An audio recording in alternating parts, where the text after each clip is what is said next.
Hello అందరికీ ముందుగా అందరికీ ఉగాది శుభాకాంక్షలు. ఈరోజు ఈ వీడియోలో ఉగాది స్పెషల్గా పూర్ణాలు, అలాగే కర్ణాటక స్పెషల్ ఒబ్బట్టుచారు, తెలుగు స్టేట్స్లో కూడా ఈ చారు చేస్తారు. వీటితో పాటు పులిహోగరే, అలాగే దద్దోజనం చేయబోతున్నాం. ఈ రెసిపీలు ఎలా చేయాలో ఇప్పుడు చూద్దాం. ముందుగా మనం ఒక కప్ మినపప్పు తీసుకుని నానబెట్టుకోవాలి. అలాగే ఒక కప్ బియ్యం కూడా నానబెట్టుకోవాలి. మీరు ఏ బియ్యం అయినా వాడుకోవచ్చు. నానబెట్టుకున్నవన్నీ 4 నుండి 5 గంటలు నానితే సరిపోతుంది.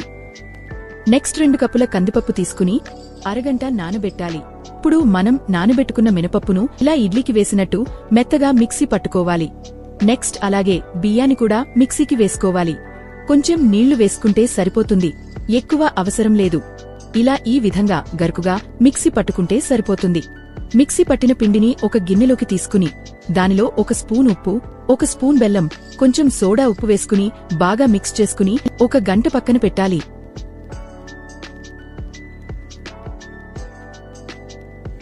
ఈ విధంగా బాగా మిక్స్ చేయాలి.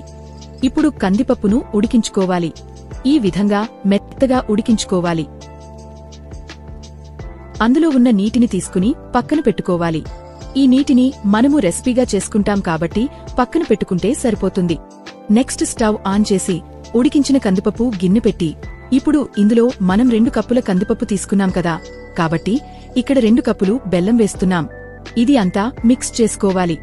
నెక్స్ట్ ఇందులో 8 యాలకులు తీసుకుని పొడి చేసి వేసుకోవాలి. ఒకసారి మిక్స్ చేసుకోవాలి. బెల్లం అంతా బాగా కరిగే వరకు మిక్స్ చేస్తూ ఉండాలి.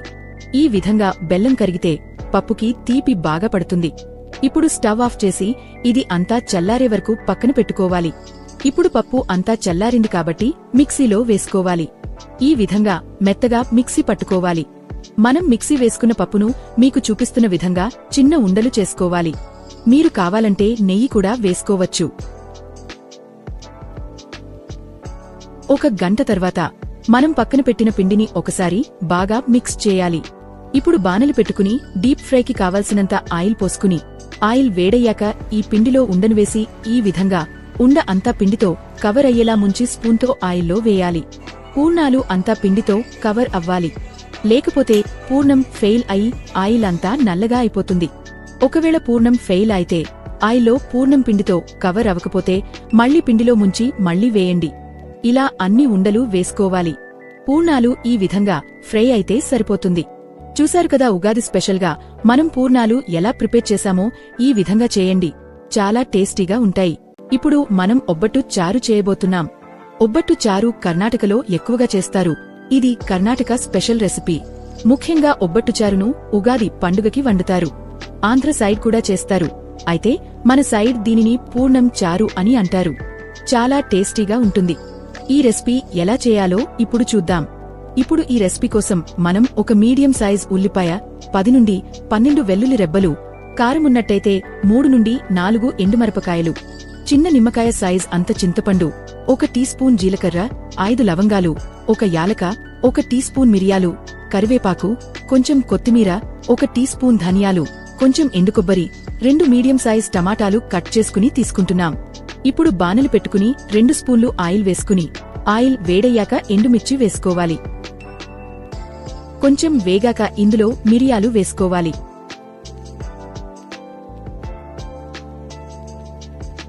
కొంచెం వేగాక అలాగే నెక్స్ట్ ఇందులో లవంగాలు, యాలక వేసుకోవాలి.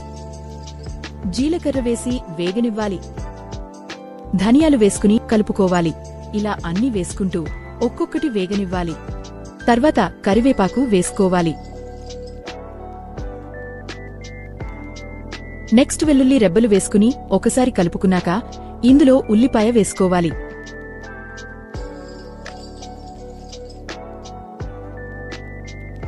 తర్వాత చిన్న నిమ్మకాయ సైజ్ అంతా చింతపండు వేయాలి. నెక్స్ట్ ఎండుకొబ్బరి వేయాలి. ఒక్కొక్కటి వేగనివ్వాలి. తర్వాత కట్ చేసిన టమాటాలు వేసుకుని అంతా ఒకసారి మిక్స్ చేసుకోవాలి. నెక్స్ట్ కొత్తిమీర, ఉప్పు, పసుపు వేసుకుని బాగా కలుపుకుని ఇది అంతా బాగా వేగనివ్వాలి. ఈ విధంగా వేగితే సరిపోతుంది. ఇప్పుడు స్టవ్ ఆఫ్ చేసి ఇది అంతా చల్లారే వరకు పక్కన పెట్టుకోవాలి.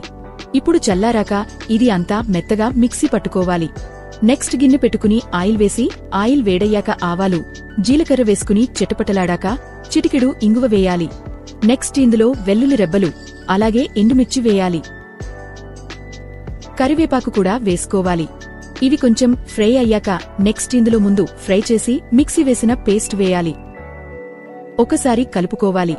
ఇందులో కందిపప్పు ఉడికించిన నీళ్లు పక్కన పెట్టుకున్నాం కదా, ఆ నీళ్లు పోసుకోవాలి. అలాగే పేస్ట్ వేసిన మిక్సీ గిన్నెలో కొంచెం నీళ్లు పోసి కలుపుకుని ఆ నీళ్లు కూడా పోసుకోవచ్చు. ఇప్పుడు ఒక గ్లాస్ నీళ్లు పోసుకోవాలి, చారు చిక్కగా కాకుండా ఉండటానికి. ఉప్పు సరిపోకపోతే టేస్ట్కు తగ్గట్టు వేసుకోండి. నెక్స్ట్ ఇందులో మనం పూర్ణం కోసం మిక్సీ పట్టుకున్న కందిపప్పు అలాగే బెల్లం ముద్దను నీళ్లలో మిక్స్ చేసి ఈ చారులో పోసుకోవాలి. దీనిని కొంచెం అంటే చిన్న నిమ్మకాయ సైజ్ అంత ఉండ తీసుకుని వేసుకోవాలి. ఇది మనం ఫ్రై చేసి మిక్సీ వేసుకున్నప్పుడే వేసుకోవచ్చు. నేను ఇప్పుడు వేస్తున్నాను, ఎప్పుడైనా వేయొచ్చు. మీకు చారు చిక్కగా అనిపిస్తే నీళ్లు పోసుకోవచ్చు. చారును ఈ విధంగా మరిగించాక కొత్తిమీర వేసుకుని ఒకసారి మిక్స్ చేసుకుంటే చాలు, చారు రెడీ.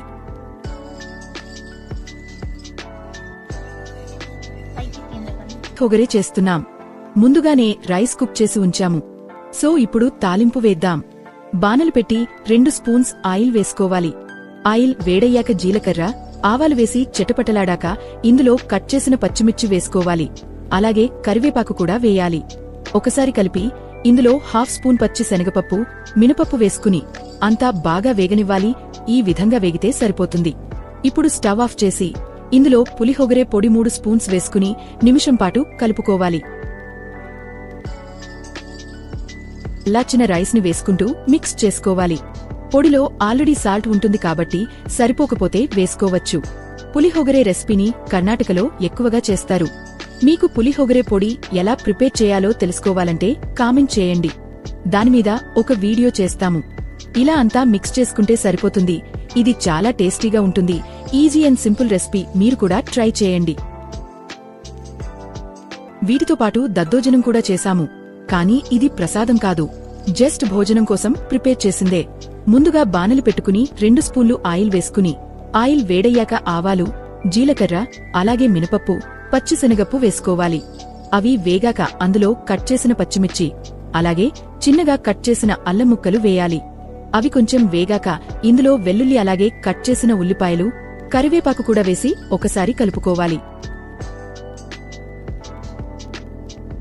అందులోనే 1 స్పూన్ ఉప్పు కూడా వేసుకోవాలి. ఇప్పుడు అంతా కలుపుకుని ఈ విధంగా వేగనివ్వాలి. ఇప్పుడు అన్నం అలాగే పెరుగు మనం ముందుగా తాలింపు వేసుకున్నది ఇవన్నీ గిన్నెలోకి తీసుకుని బాగా కలుపుకోవాలి. మీరు దద్దోజనం ప్రసాదంగా పెట్టాలంటే ఉల్లిపాయ అలాగే వెల్లుల్లి వేయకుండా చేసుకోవచ్చు. ఈ విధంగా కలుపుకుంటే సరిపోతుంది. కావాలంటే మీరు కొంచెం నీళ్లు లేదా కాగిన పాలు వేసుకోవచ్చు. ఇప్పుడు కొంచెం కట్ చేసిన కొత్తిమీర వేస్తే టేస్ట్ బాగుంటుంది. అంతే అండి, ఈ విధంగా చేసుకుంటే దద్దోజనం రెడీ. ఇలానే అని ఏమీ లేదు, ఎలా అయినా చేసుకోవచ్చు. మీకు ఇష్టం లేకపోతే ఉల్లిపాయ అల్లం వెల్లుల్లి లేకుండా కూడా చేసుకోవచ్చు. కానీ అల్లం వేస్తే టేస్ట్ బాగుంటుంది. ఇది ఈజీ అండ్ సింపుల్ రెసిపీ.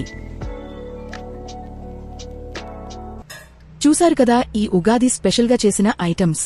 మీరు కూడా మీ ఇంట్లో ట్రై చేసి ఎలా వచ్చిందో కామెంట్ చేయండి. అలాగే ఛానల్ని సబ్స్క్రైబ్ చేసి లైక్ అండ్ షేర్ చేయండి.